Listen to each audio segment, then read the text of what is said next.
Everybody always tells you to pay off the highest interest or the lowest balance of your debt. But what if both of these are keeping you away from having better financial freedom right now? In this episode, I'm actually going to talk about my cash flow index that I've used to not only help me pay off about $1 million of debt, but has actually helped many of our clients free up thousands and even tens of thousands of dollars a year using the best method possible. Tune in and find out what that is today.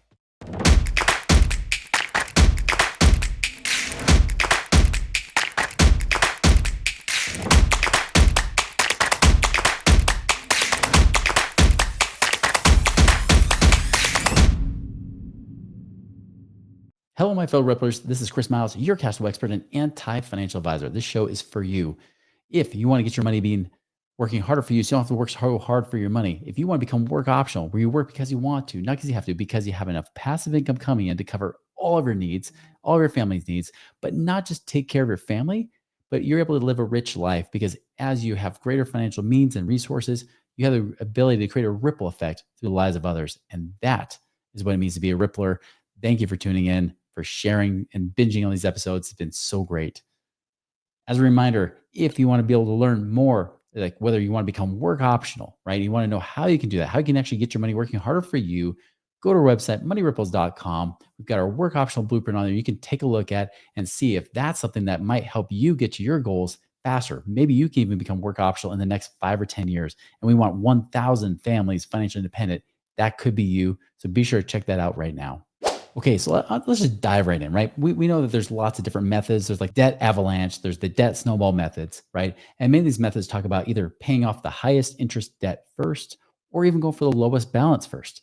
And there's a good argument for either one, right? There are some good psychological reasons why you go for the lowest balance because you get a debt that frees up faster. There's a good reason even for going for the highest interest because obviously that interest can be a killer. But I'll tell you from my own personal experience is that when you have debt, it's not the balance that stresses you out, it's the payment. And that's where this cash flow index comes into play. Because as I mentioned before in my story, during the last recession, I was going broke. I remember I was up late at night trying to figure out how to solve our problems because I was running out of money fast. I didn't have much left. And I started to ask myself, what can I do? And I was actually playing Cashflow 202 one night. And I was playing that. I was trying to see if there's something I was missing for my own situation. I was hoping, how can I get myself back out of that rat race? Now I went back in it again. What could I do? And I was desperate. I was up late. I wasn't sleeping well. I was trying to work however much I could work. You know, my family at the time. I remember my wife at the time. She was talking about taking the kids and moving into her sister's basement so I could figure out my stuff. And there's just a lot of pressure and stress on me. And as I was playing Cashflow 202, I realized something. The whole name of the game of cash flow, if you ever played Robert Kiyosaki's game cash flow, is to get out of the rat race. The only way to do that is if you have more passive income than expenses. And really, you'll have two things you can do. Either one, you do investments that increase your passive income, right? You increase your income that way. Or two, you reduce your expenses so that when eventually those two meet or surpass, once you pass having enough passive income to pay for those expenses, you're good. And I realized sometimes that deals didn't always come up the way I wanted to. But there were some loans that made more sense to pay off than others. And I realized, hey, these loans could be like an investment. What if I paid off this loan? I get guaranteed cash flow from it. But it wasn't about the interest rate, I realized. It was about the ROI. And this is why I created this cash flow index. And here's simply what it looks like. I'll show you kind of how this applies right now. Okay, I'm going to keep it in this mode so we can at least see it together.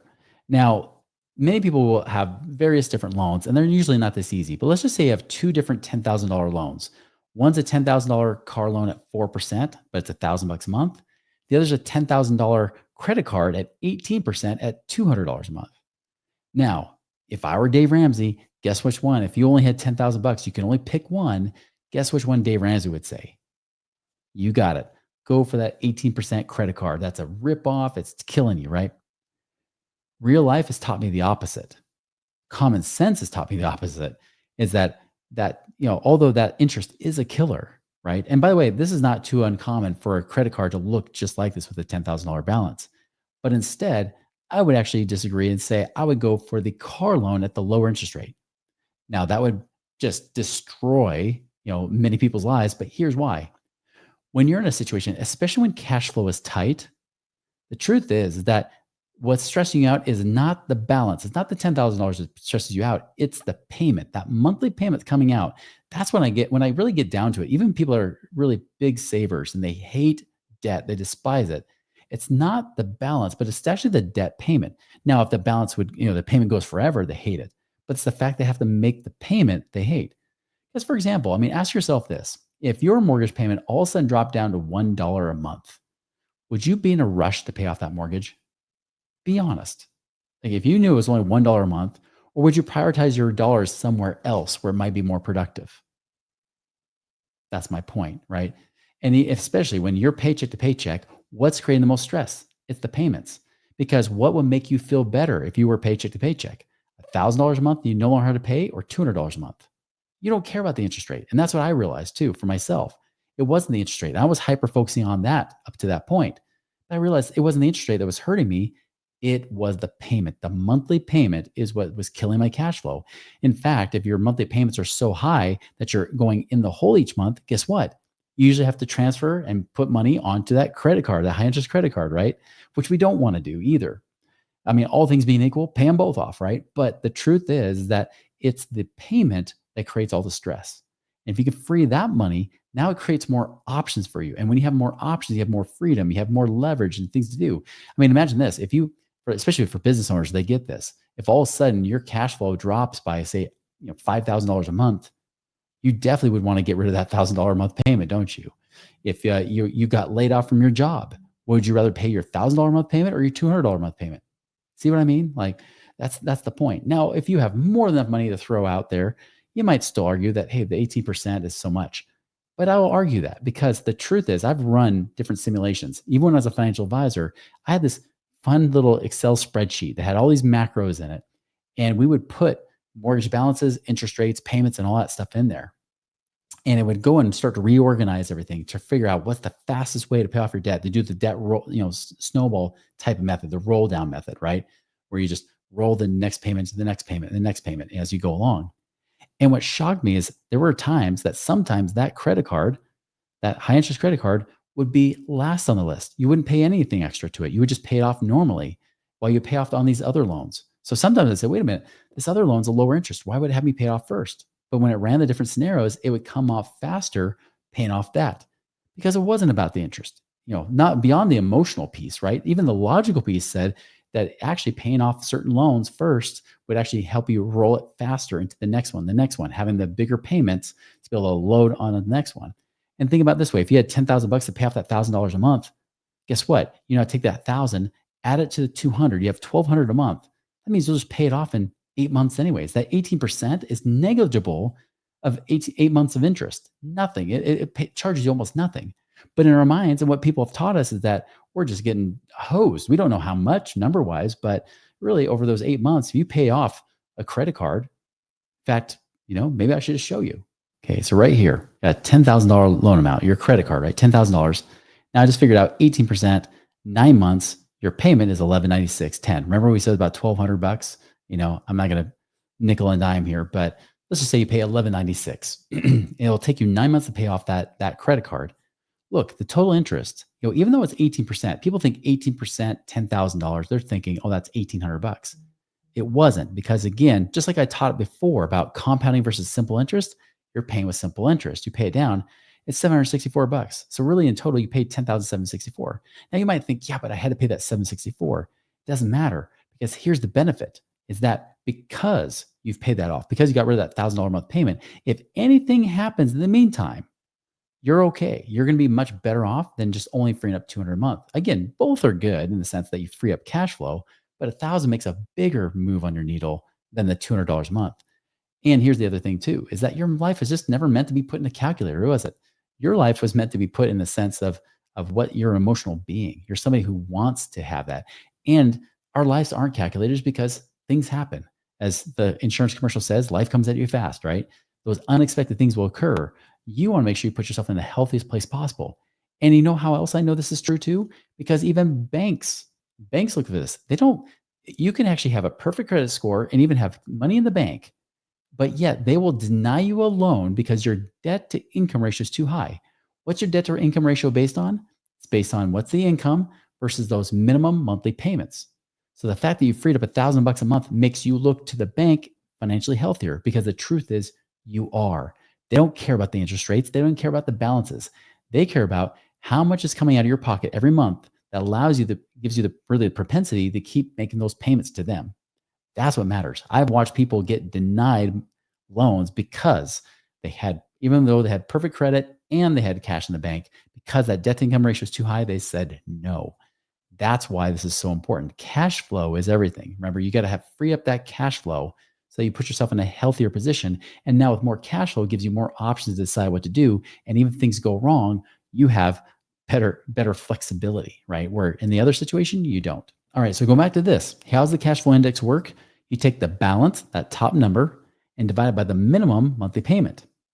So you take that. So the 10,000 divided by 1,000 a month gives you 10. The cash flow index is 10. On the right-hand side, 10,000 divided by 200 a month is 50. Your goal is to pay off the lowest cash flow index first. Pay that one off first. Now, what if there's a tie? What if they're both the same? Well, then go for the highest interest rate. Of course, that makes sense.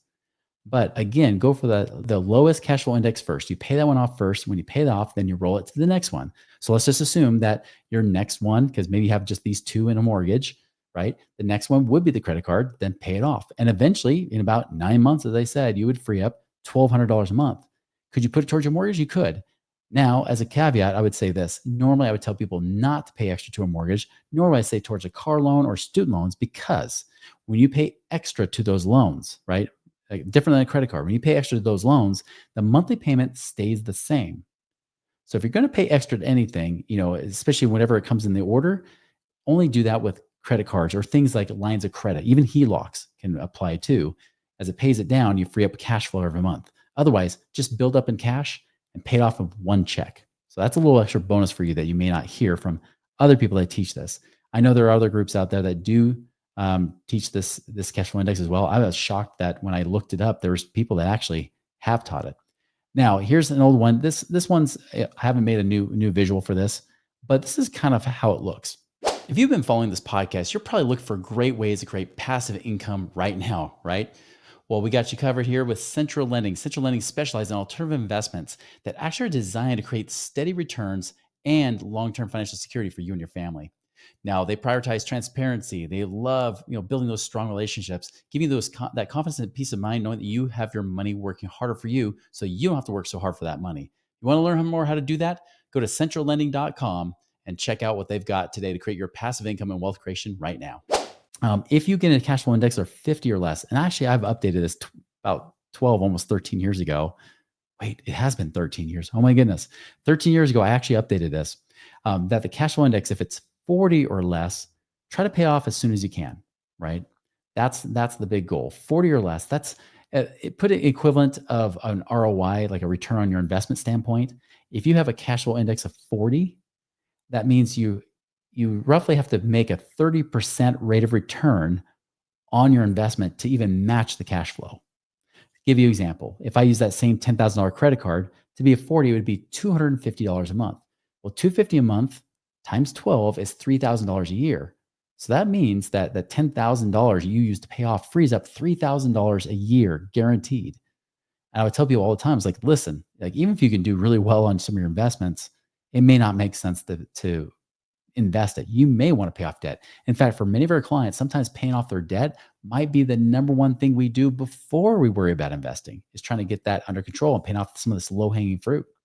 Now, if it's over 40 and between that and 100, maybe you refinance the loan. Now, I'll tell you, car loans often, if they're right around 50 or 60, they're great. In fact, just so you know, low interest loans like car loans, student loans, mortgages, I wait till they get well below a 20 on the cash flow index before I pay them off. So I don't pay them off until then. But if I could refinance them, that could be a great way to be able to free up cash flow with no money out of pocket, right? Or little money out of pocket, depending on the situation. So often, and this is why even like mortgages, if I see a mortgage below 100, because mortgages should be somewhere around 150 to 200. And those ones, again, we don't like to pay extra to those, like my last podcast we talked about. But if it's lower, and I only look at principal and interest, take out taxes and insurance. But if it's lower than 100, you may want to revisit that. You might want to refinance. You could possibly free up cash flow or do a cash out refinance, pay off these lower index debts, and free up a ton of money per month. I had one client where they literally had $5 million in stocks, but they had several of these other loans too. And the loans, compared to their mortgage, I said, wait, if we refinance your mortgage, do a cash out refinance, have this higher index that can then pay off these lower index ones, we can free up $3,800 a month by consolidating their debt. And they're like, okay, cool. We just came to see how we invest in real estate. I was like, yeah, first things first, pay this off 3,800 a month. Guys, that's like 45 grand a year they freed up. On top of that, of course, we found more tax savings of like 30,000 a year or so. I think it was a little over 30,000 a year. So already, I mean, between that and then selling off a bad performing property, we improved the cash flow by $100,000 a year before we even invested a dime. That's why this is so cool. What's even cooler is that often we'll get people's situations that look kind of like this. I know it's hard to see. I don't know if I can zoom in. I can do that a little bit. But you get people that fill this out. This, by the way, this is our Cashflow Optimizer. Has a cash flow index in here. We are actually working to get a cash flow index tool on our website. We're not there yet, but we're working on that. But this cash flow optimizer, we have the Excel spreadsheet. If you're actually if you either get if you're part of the Wealth Accelerator Academy, which you get as a client of ours, whether you've done infinite banking or you're a student, you can actually buy the Wealth Accelerator Academy by itself. And I believe you might even get it with the Cash Flow Secrets course too. I think you might get this as well for free. This already has a calculator in here where you can put in your balances and your payments, and it already calculates the cash flow index for you. What's cool though, however, sorry, I just zoomed in totally big on that and messed it up. What's cool is we clean it up. And then you can put it in order so you can see which one comes first. That's the thing that's so fun about it. So anyways, that's something that I'm super excited about that you can have access to as well. So anyways, that's the cash flow index. Again, balance divided by the minimum monthly payment gives you the cash flow index. I'll tell you another way I use it. It's pretty cool. You can use it in reverse. You can use it to figure out which credit cards to put balances on. I had one client where they had about $7,500 on a credit card and they were trying to buy a home, but the mortgage broker said, no, you can't do it. Your debt to income ratio is too high. And the mortgage broker says, listen, if you pay off this, it was actually a $7,600 balance. He's like, if you pay off the $7,600 balance credit card, we can get the loan for you. We can get it done.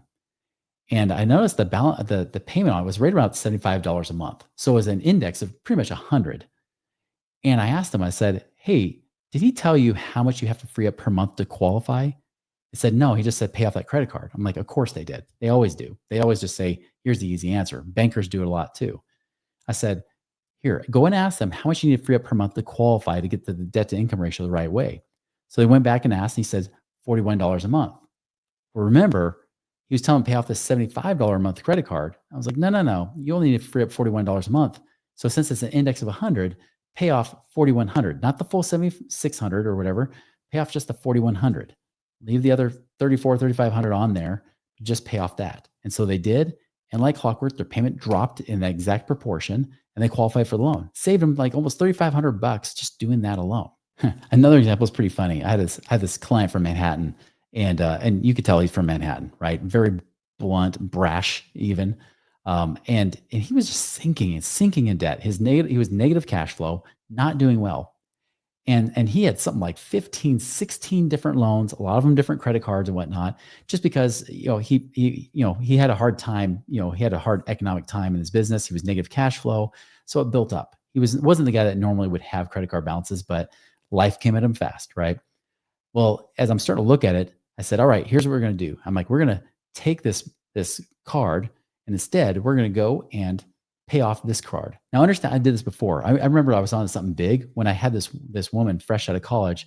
I told her to charge up her credit card so it'd free up the cash to pay off her car loan. It would free up $250 a month. And she's like, wait, did you just tell me to indirectly use my credit card to pay off my car? I was like, yeah, you can't use your credit card to pay off your car, but if you charge up all your bills on that, have the money in cash, you can just pay off your car loan. It'll free up, even though it'll run up a balance a little bit more based on the cash flow index, because it's higher on the credit card than it was on your car. Yeah, you'll free up $250 a month. And so she did. And then she still paid off her credit card later anyways, because she had that extra cash flow to do so.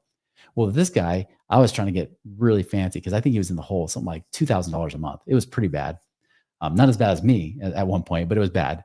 And so I said, all right, we're going to transfer this balance, pay off this card here, or add this much over here and do this over here. And so we're just talking about moving money around. He's like, Chris, I think this is crap. Like, this is BS. All you're doing is just moving money around. Like, you're not doing anything for me. And of course, when somebody throws out that kind of ego with me, I kind of fired it back. I said, listen, like, you're broke. Unless you can pull money out of your butt, like literally, this is all I have to work with. So either you're gonna work with me or not, but we're trying to get pretty creative here just to help you free up this cash flow. So he kind of backed off. He's like, you're right. You're right. I'm like, good. Because you have no money. So we're literally just trying to move money around to lower your payments. So at least you're not going in the hole each month, which just runs up more credit card balances anyways. At least now, if they're on credit cards, you're still paying principal and interest on these credit cards. You're going to eventually get in a better place cash flow wise, as long as we can keep you stable, right? And he did. And that's what we did. And we freed up the money, and he was able to eventually pull out of that little nosedive he was in. And that's the beauty of this. Like, it's again not about interest rates and balances and things like that. It's not about paying off the highest interest rate or lowest balance, although sometimes that does end up being the case. But by using the cash flow index, it might be a combination of both. It may have you pay off the highest interest rate. It might have you pay off the lowest balance. It might do neither. But the one thing I can guarantee is that it's going to free up the most cash flow, the biggest bang for your buck, the best ROI on your money. And that's what you need. And this is something that I know has caught on more and more over the years with people because this works. This is exactly the method I use for myself to pull out of that $1 million plus debt hole. I was using this. I was figuring out which one to attack first using this strategy. And like I've said, hundreds of other people have used it as well. And it's freed up tens, thousands of dollars a year, if not tens of thousands of dollars a year for these same people. Some cases I've even had some people free up into the hundreds of thousands of dollars a year by applying this method. So there's the cash flow index explained for you. Again, if you ever want to know how to actually implement this and make it work, maybe you need a little bit more hand holding. Although we do have all the online education you can check out, like Cashflow Secrets or your Wealth Accelerator Academy. Be sure to check that out now at moneyripples.com. Have a great day.